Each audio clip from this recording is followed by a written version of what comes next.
Hello YouTube, Robin Hood Bricks here, and today I'm going to try and complete both circuits of my railway line so I can get both trains running around my city. It's a big job, so wish me luck.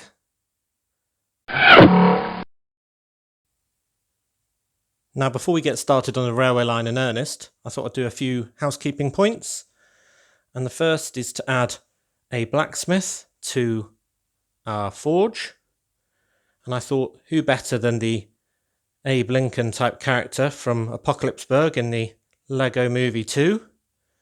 Because we've already got a blacksmith, if you remember, in the castle with a sort of medieval looking blacksmith. So I thought a guy who looked a bit more steampunk, who would be the sort of quirky character who'd keep something like this running, would be a bit better. And he's got a large hammer there for hammering away at metal. I like him with the goggles on his hat and so on, so he looks quite good fun. And we've still got the visible powered hammer through the window. You can see it through there moving when I move the wheel, so that's good. Excellent. And another thing you suggested was to add a grey fence to the wall or edge of this road bridge. So I've taken that suggestion on board as well. Stop cars driving into the River Trent. And I think I do prefer that to the edging that I had on before. Brilliant. And I've given my fake tanned mare a Batman button, just so she can turn on the bat signal and call the big man himself. Now I already had the Series 16 dog show winner, having just got off the tram. I thought with the arrival of so many new terrier dogs, I would make him not just win with one, because sometimes you get a breed specialist, don't you? Who's got several dogs. So I thought, why not give him a bit of a pack of all of them. So there's 4, 2 black, a white and a grey. The grey one's from the Dorothy and Toto minifigure from the Lego Movie 2, of course. And I recently got this patterned surfboard from Brick Hall. More like a windsurfboard, really. And I fixed the sticker using my patented hot tea technique. And I thought I'd just add that in place of one of these, take out the white one, on my windsurfboard rack. Very good. So the first thing I've done is make a couple of corners on green base plates. A couple of things to notice. We're moving from a position where we've got only 4 studs between the 2 tracks, which is the width that the tracks go through the castle side of the Lego room, because that's about as close as you can conveniently get them with them not hitting on corners and so on. But on the exit to this corner, that distance has grown to 8 studs, because I'm going to need that distance between the 2 tracks on this straight, which will have the main station on it, because we're going to need to have platforms in between the 2 lines, and I don't have to put in points or any further bends or anything, because it's not an ideal use of space. So I've got one with the track on in position and one with the track to one side, and that's just so I can show you my ballast system, which is of my own design. I think it was the second video I ever did went into that in a lot more detail, if you're interested, so check that out, from when I first put my Lego track around the back side of the room. And what I like about this system is it's a lot less costly than a lot of systems that are more piece intensive. It also is only 1 plate above the base plate layer, which I think is really important, because as soon as you get even 2 plates above base plate layer, things like level crossings become a lot more difficult and look a lot more ugly. And by having these patterns of plates and tiles, you're still able to have a lot of 3D ballast, giving a lot of depth and contrast to the system. So you can see these sleepers are raised above the ballast, and that the ballast is raised above the bed. So I think it looks really good. Now some people prefer the 1 tile thickness sleepers rather than the big wide ones I've got going, but that's the one setback of this system, that you have to use the 2 wide sleepers, because otherwise you'd need to fill in and level off all these gaps. But I definitely prefer the sort of greater contrast, and it's got a good colour contrast as well, because I think some of the other systems that just fill in all the gaps so it's a completely uniform dark grey snake, I think it looks really boring. Just got a really sort of grey tube going across your setup. And then these just fit on perfectly like that. And the other good thing about this setup is that it's completely held in place, because there's a few studs on this pattern that link with the railway track itself, so it's very robust too. Right, I'm going to fit these 2 corners over there, and then we'll have turned the corner. Here are all of you watching the installation of the double corner, so that's looking good. Seamless with the lines already done and the 2 trains waiting to go. And then I've basically put in a rough up of what base plates I'm going to have. So the road that was coming from in front of the castle, the bus on, will then turn a corner here to go over the railway line. And the reason why this ugly base plate is being used here is just because it's going to be completely covered with a huge level crossing or railway crossing, and so therefore you're not going to see it at all really, so that's fine. And then I've got green, continuing the green base plates around, and then going into green and grey, because I'm going to have industrial on the far side of the railway. And then where the railway bridges are going to go, over the mouth of Brick Bay, and then over to the other side. And you can see when I get a few more blue base plates, I don't have enough yet, it'll actually link up perfectly with the sea level in the harbour as well. So next thing I need to do is to shore up these edges that are overhanging. Ultimately I'm going to do cliff faces underneath all of those, so it's all completely seamless.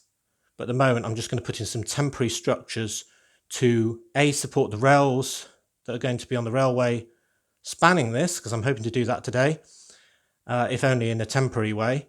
But I'm also going to need some struts to actually hold up the edge of the base plates on both of those 2 sides.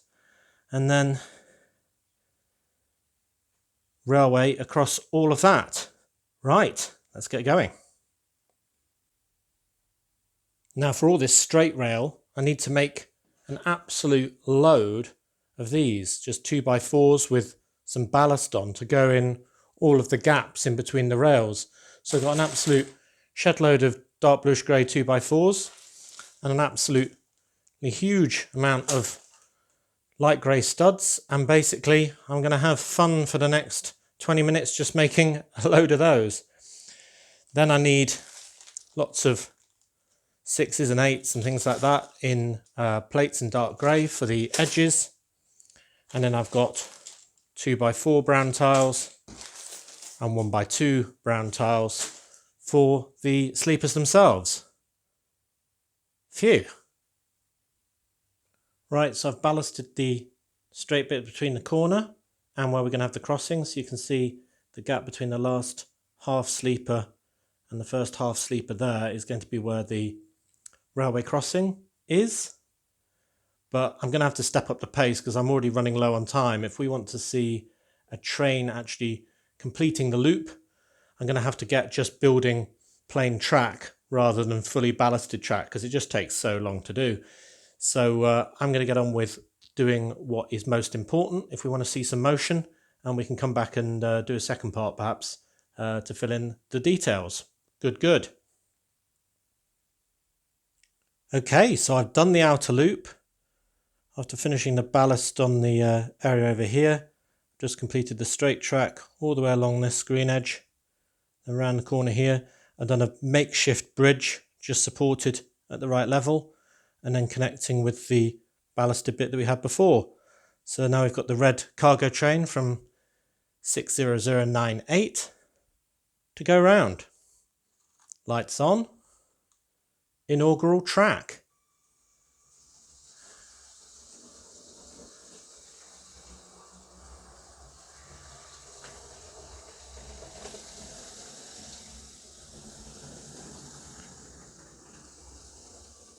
All right. Our first surface train in Brick Nottingham. I'm going to clearly have to get on with the second one today, which will be that white passenger train, 60051. Very good. Very happy with that. Let's get on with the second track. And that's the second track completed. And obviously it's looking very messy at the moment with lots of temporary bits in place, especially around the bridges where we span Brick Bay over here. But it is complete. So, white train. Put on the headlights.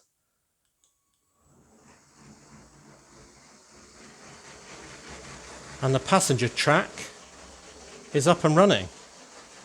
And I think now you can get a good feel for where we're going with the Lego room. This whole area in the middle is in the middle of the room, probably about 2/3 of the way filling the room when it's finished. But you can see that we've got a lot of space for our sort of beach and row of modulars on one side and a lot of space on this side for whatever I decide to do there.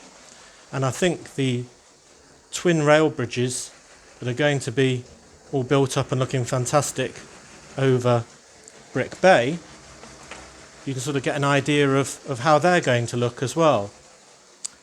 Right, let's get the other one going as well. Headlights. And off the cargo train goes as well. What I like about the really built-up areas is you sort of lose the trains behind the buildings, but then they sort of reappear in the gaps. And I think that makes it look really interesting and a lot better than what is, after all, just a simple loop. But I don't want to do anything that's more complicated than a simple loop, just because it just takes up so much space.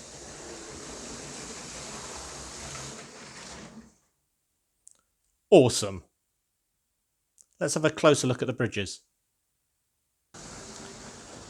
So these are the bridges as seen from Brick Bay, and they're not a huge height above the sea, just because to get them a real height above I'd have to have lowered sea level and it'd make the marina twice as deep and all the rest of it.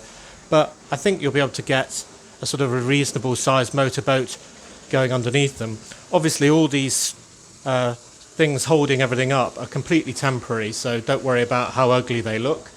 But I'll have a nice sort of finished cliff on one side, a nice finished cliff on the other, and some interesting structures to make some cast iron bridges. Brilliant. So I think that's looking pretty good. I've made a bit of progress, not as much as I hoped, as always. The thing is I had to level some of the tables on this far side and get all the base plates sorted, where exactly they're going to go, because there's a lot of planning involved. And then finding all the parts to do the ballast as well. So it's an essential video rather than the most interesting mock ever, but very necessary. And I think you'll agree that now we've got motion on the surface train lines, it's a real step forward.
So as always, thank you very much for watching.